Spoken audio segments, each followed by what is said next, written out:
My name is Michael Shikatano, and this is Right Here, Right Now, a podcast to inspire the learner inside each of us.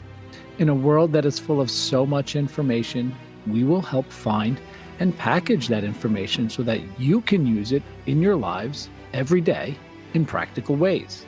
And in each episode, we will remind you of the importance of being present and mindful of your daily thoughts, actions, and interactions. It is truly the most vital step to learning and growth, being mindful and present right here, right now, to take on life's challenges and turn them into life's lessons. So come on this venture with us, a new beginning, a new journey that starts right here, right now.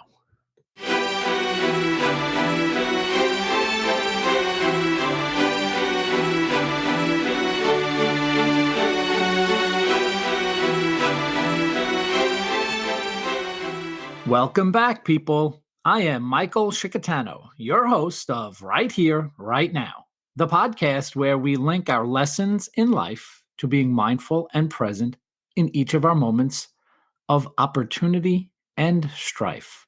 The podcast where learning and growth take us on this journey in life to being better people here, people.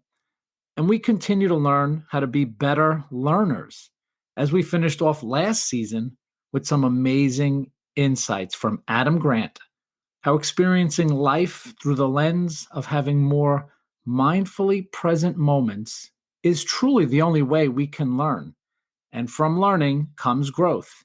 And as we grow, we witness and experience a true transformation. And I am so excited to kick off this new season, season 2 of Right Here, Right Now, with what hopefully will put us all on a new path to learning and growth. And in the vein of you can do anything you put your mind to, some powerful words of wisdom that my mom sent me out into life with from a very early age. It was a mantra that I heard over and over again.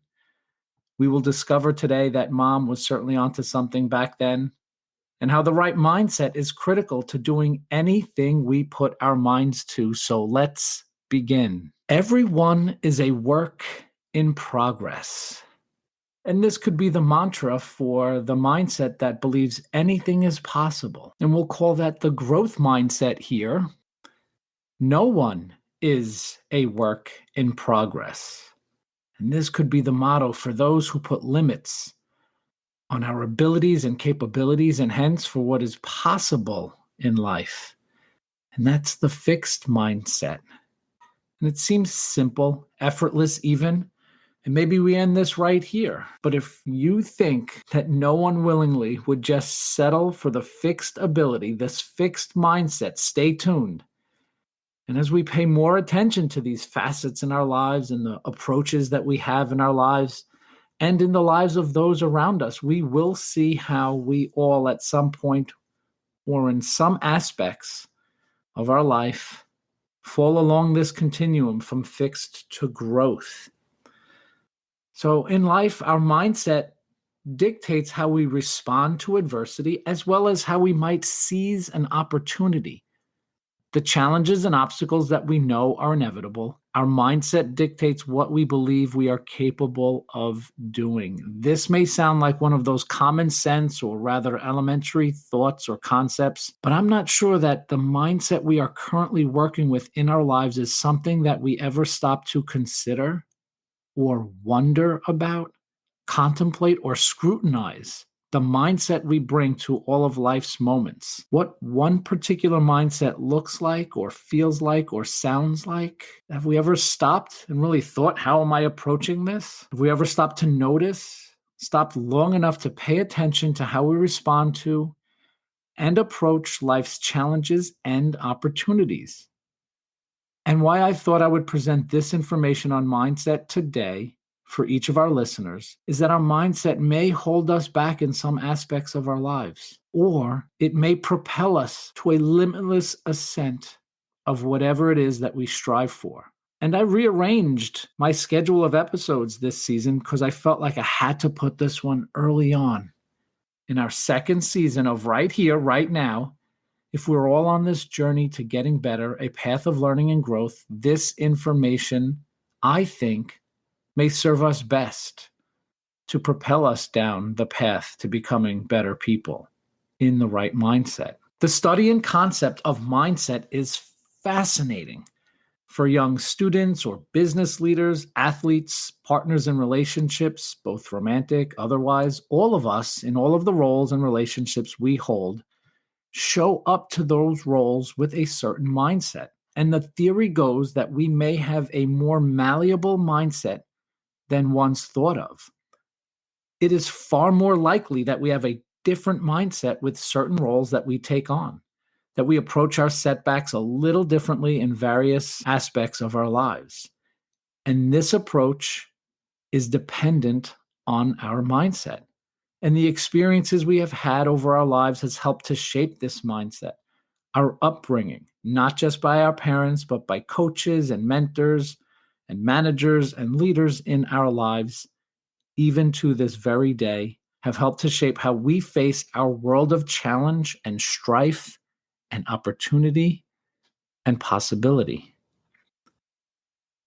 So we should now have our eyes open here, right? Right here, right now, our minds will be open.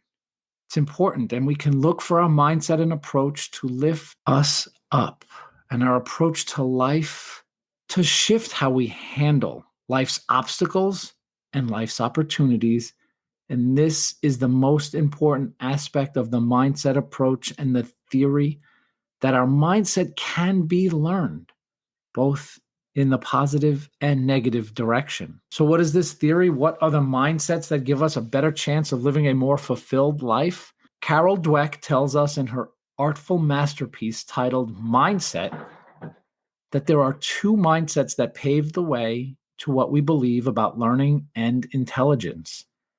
It has, for so many decades, been thought that intelligence was a trait that we were all born with, or at least that there was a fixed capacity for knowledge and intelligence, and hence your level of intelligence often dictated your trajectory in life.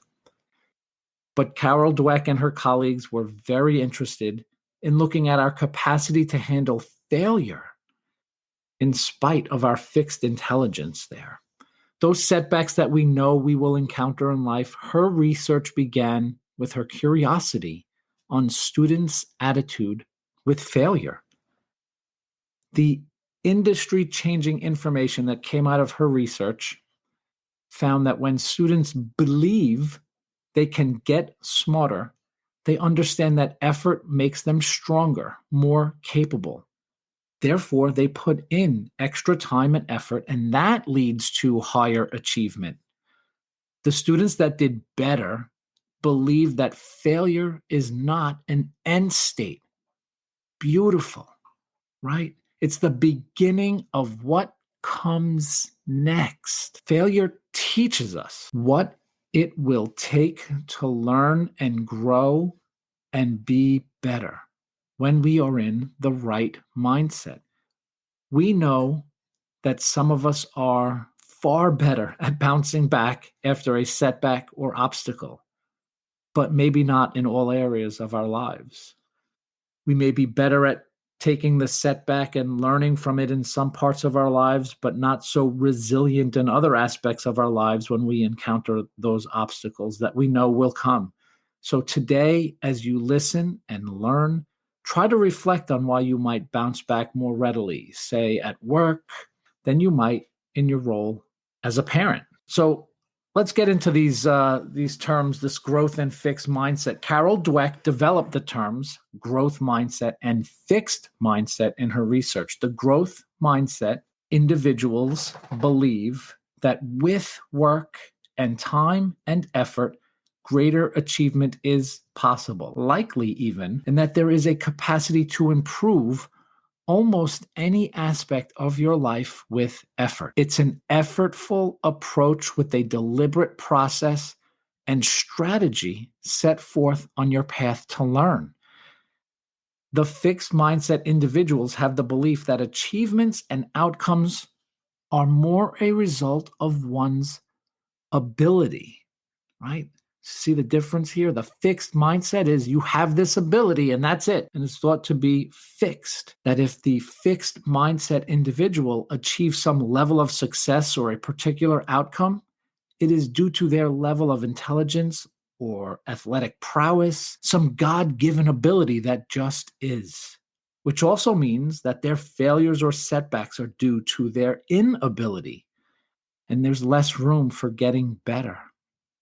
Now, no one can deny that our talents that appear to come more naturally for some of us is not a factor. The concept is, though, natural born talent does not guarantee success. Neither does not having a natural ability limit your success. Great news here, right, people? We're not stuck with the traits we enter the world in due to our genetic makeup or some path we're put on in life based on some God-given ability. And I think that it's sometimes easier to see these mindsets that we are in, the approaches that we take when we're faced with a challenge, a setback, some failure. That's where her research actually started. And do we define ourselves by our ability or inability in the case of the failed attempt? Or do we define ourselves by our effort? It's also in our approach to unseized opportunities, too. The fixed mindset approach, if I try this and I do not succeed, everyone will think that I am no good. The growth mindset approach to this opportunity, if I try this and do not succeed, I will learn and grow and somehow find a way to get there. Or the growth mindset might teach you, maybe just take your lessons and move on, maybe to use this newfound knowledge for future endeavors down a different path that maybe you didn't even know existed had you not made the first leap of faith. And what intrigues me most about her work is that learning and growth almost seem limitless, which does not mean that everyone can do anything, but rather everyone has a greater capacity to learn and grow and achieve more than we ourselves ever thought possible or can even imagine. And this should excite you, people, right? And on this notion, I think it's critical to also point out precisely what the growth mindset is not, so we're not confused here. Understanding the growth mindset and what it looks like and what it sounds like can be somewhat difficult. The researchers even developed a term for when we think we see or hear a growth mindset. But when you take a closer look, it's revealed that the right language may be there, but the actions and practical approach to be successful with this mindset, the growth mindset, are absent. And they actually term this the false growth mindset. So be careful. Essentially, a growth mindset is the belief that people can develop their skills. And the fixed mindset is that we're given those fixed set of abilities, stuck with a fixed set of skills all our lives.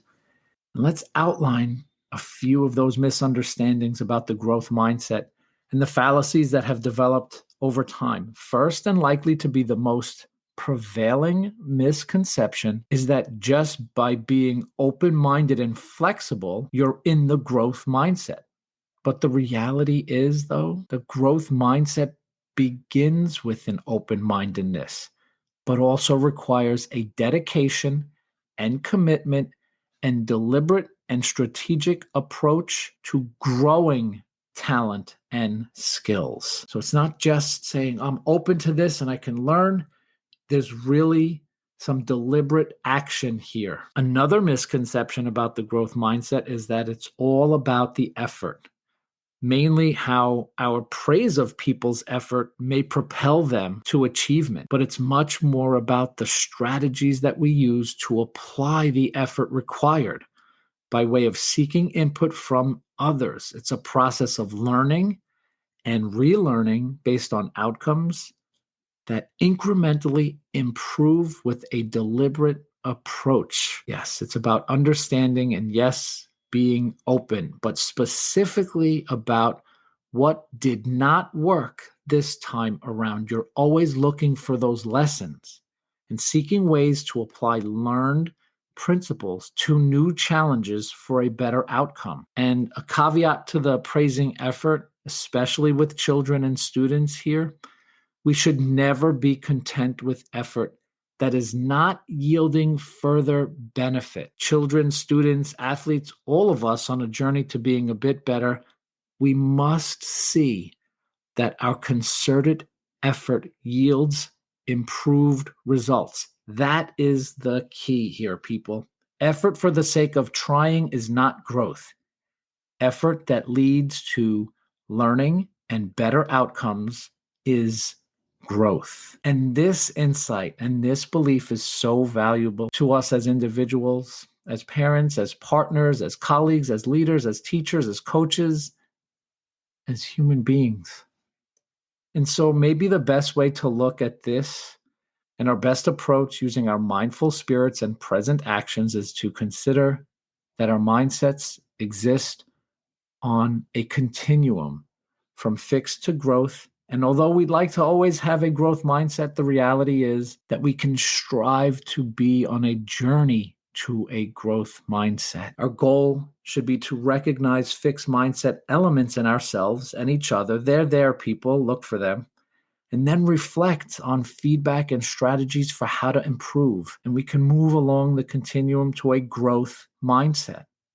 You might find it helpful to take a partner on this journey, an approach that reminds us that failure is the first step of growth, and embracing the vulnerability that it requires to see the mistakes and the challenges that we encounter in a positive light. It is quite literally taking the growth mindset approach applied to reaching a growth mindset in all facets of life, right? Wow. And I'd like to sum up our thoughts here with a profound quote by Benjamin Barber, a political theorist who once said, "I don't divide the world into the weak and the strong, or the successes and the failures.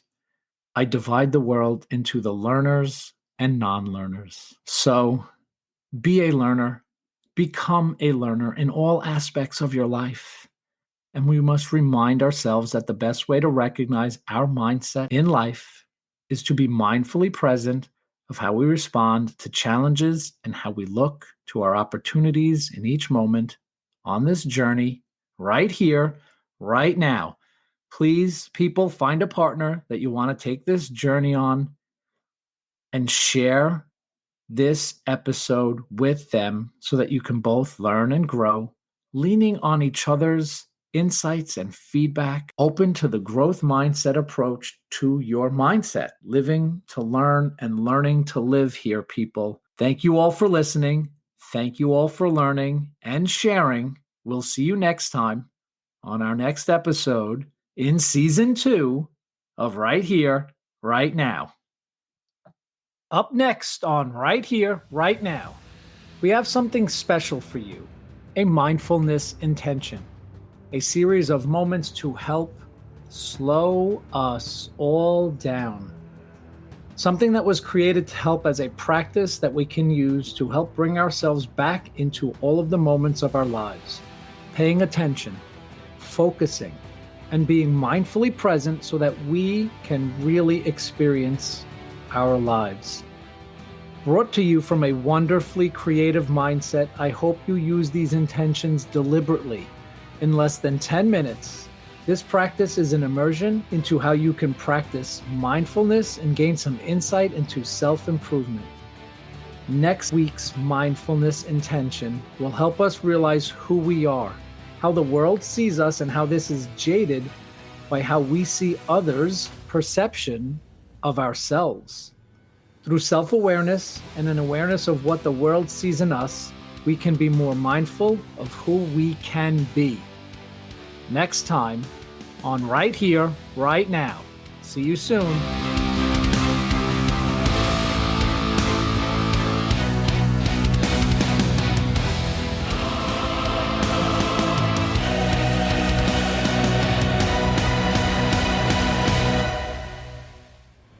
Thank you for joining us. We'll see you next time, right here, right now.